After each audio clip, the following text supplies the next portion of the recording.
Failing is the best thing that ever happened to me. And I will tell you now that I have failed publicly and privately, painfully, more times than you could ever count. But one thing about failure, it is the price you have to pay to have skin in the game of success. Failure is always a lesson on what not to do and how to move ahead faster than ever before. And the truth is, most people are not actually afraid of failing. They're afraid of looking like failures to people who do not even care. I want to get into where I failed in business.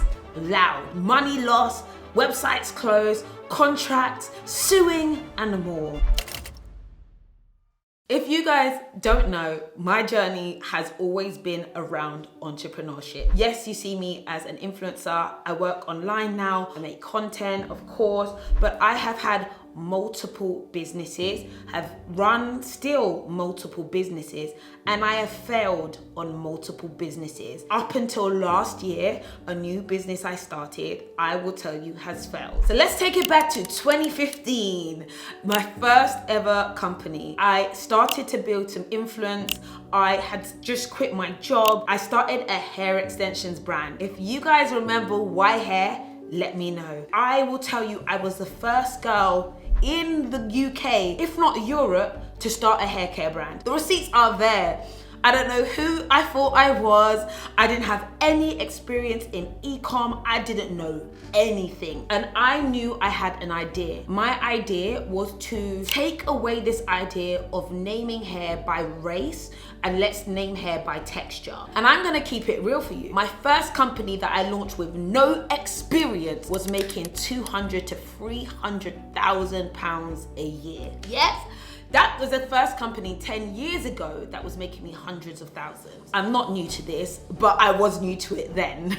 I started that business. I didn't know what I was doing. I didn't know anything about employing people. I didn't know anything about websites. I did not know how to do fulfillment or anything like that. I was literally getting my cousin, my sister, friends to come and work with me. We were picking and packing orders ourselves from our office in Southeast London, and we were just making stuff happen. And we did stuff basically without any experience or know-how. And it was hell to the point that I shut the business down. I shut down that company not because it wasn't doing well financially, but because I did not have the ability to scale, manage, and expand. I had no vision. So what would I do differently? Nowadays, if I was to build a brand like that, I would install a dedicated team, get a fulfillment partner, and I would use tools that are available to me to build an e-com website with ease. I used to write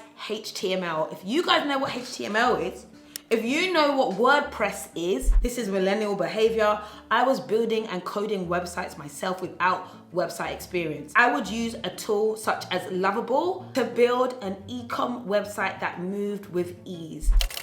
My next business failure came as a creator who did not know how to manage contracts. Your girl has been sued, lost money, and been robbed on multiple occasions. Those are not only failures, they are L's. And they were L's because I did not have the right guidance around me. I thought I understood legal language, but I decided to take on all the responsibility myself, and that came to bite me back in the butt when there were people who were more calculating, more witty, and more legally enhanced than I was. To the point there were certain things that I spent years building that I was never able to release because of legal jargon. What would I do differently?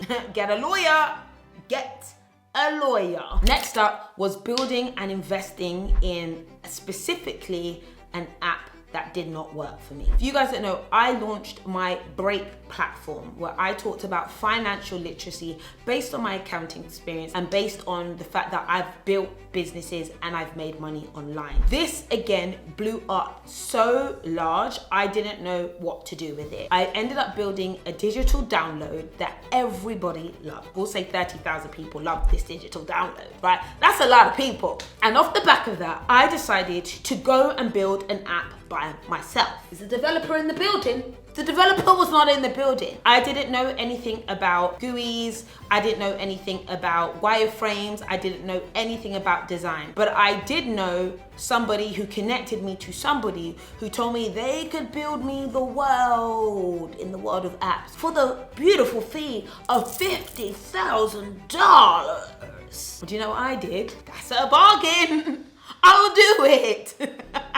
Fail. Yeah, fail. I ended up not only spending the money, but months and months building with people who didn't know how to build and burning my money to something that never ended up happening. What I actually wanted to do was build a beautiful budgeting app that really helped people align their goals to a system that would work. I really wanted to take the spreadsheet that I created into something that was way more valuable or you could have in your pocket. And the reason why I had to go to these app developers is because I didn't know anything about it. But this is why I'm telling you there's different tools today. The lesson I learned from that failure is to not put all your eggs in one basket and people can fail you. But you need to learn certain things yourself. And for those of you who are not using AI to make your life and business easier today, outside of just ChatGPT, guys, you are missing a trick. And my most recent failure has been me building an agency. It's embarrassing, it feels awkward.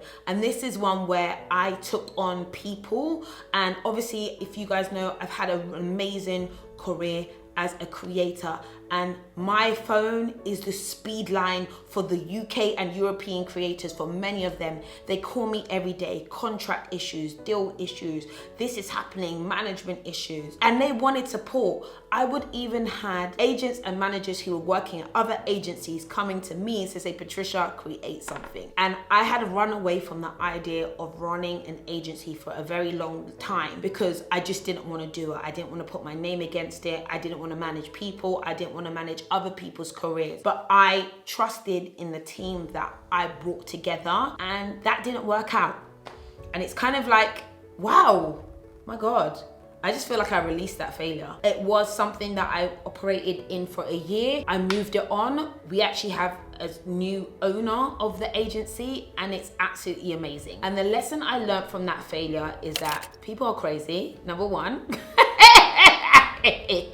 Number two, just because you're skilled in something, that isn't something that you necessarily have to do and build as a business. I've decided now that any girly pop who wants to give me a call, let's have a conversation, we do something strategic. I still consult on the side. I'm building a consulting company, but running an agency that requires me running agents, managers, and people is a no for me, sir. And these are the things. It's embarrassing. It's embarrassing to start something and fail. It's embarrassing that you've put your name against something and it didn't work out how you wanted. But in that failure, there are lessons. There are lessons in the failure, and there is no shame in trying. There is no shame in trying, and I say this to you as I say this to me. And finally, I recently started over a year ago another brand, which is a hair care brand as well. Uwa. This is my baby. This is with me and my sister. My sister also runs the agency as well, because I realized one thing I've learned in my failures, my sister is very good at winning in certain areas. Design and people management is her skill. Sales, my skill. Content, my skill. Money making, my skill.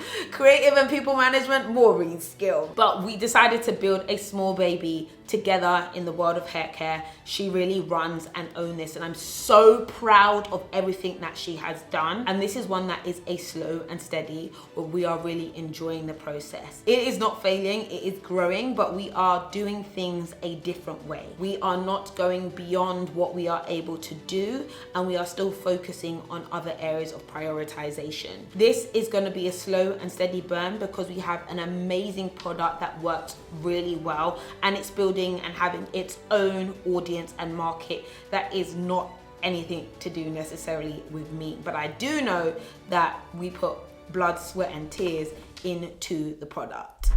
Here's how to deal with failure. Failure is something that needs to be reframed. Failure is feedback. It is not your identity. Just because I failed in these other endeavors, it doesn't mean I am a failure. It means that I'm learning about what works well and what does not work well. Scientists run hundreds of experiments based on a hypothesis, an idea. They fail 90% of the time, and maybe 1% of the time they cure an incurable disease. Does that make them a failure, or does it make them an experimenter? Life and business are no different. You have to do research and development. Taking failure personally is a mistake. Seeing it as something that's about you versus externalizing it and looking into it and saying this is what happened and being practical is what you're going to need to do to be able to move on from a failure. Is that a relationship breakdown? Is that a business failing? Is that a friendship failing? Is it you gaining weight? Is it you that's the problem, or is it the circumstance? Don't take it personally and move on. Quitting too early. I'm gonna be honest with you. In a lot of those business failures that I discussed, I realized that if I just kept the path, I would have probably won if I had picked one of them to go forward into. But I've also accepted something about myself. I enjoy trying a hell of a lot of things because I get bored very easily. A lot of people fail because they don't continue. Often success comes through small incremental iterations. A lot of people, version 1, you've given up. Why not get to version 5, 10, 15, and then make an informed decision? You do not have enough data to back your stopping in version 1. You fail when you do not extract the lesson. When you start doing the same thing over and over and over and over again, yes, you're a failure. That's the auntie of me coming out. You're a failure. Not you doing the same thing over and over again. Come on, babe girl. Learn the lesson. What did it teach me? What can I change? What will I do better next time? Because not failing means you're gonna go again and again and again.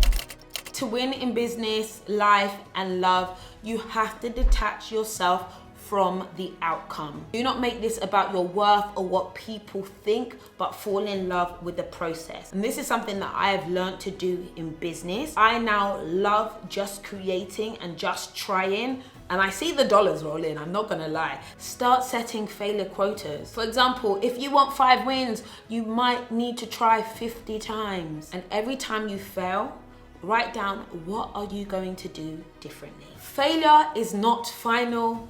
It is a requirement to win in a game of life. And you sometimes see the wins, the business, the social media, the perfect outcome. No. There were some failures in the back. What we're gonna do is find the tools and the resources that make winning easier and easier. All right, guys, thank you for watching, and I will see you all later.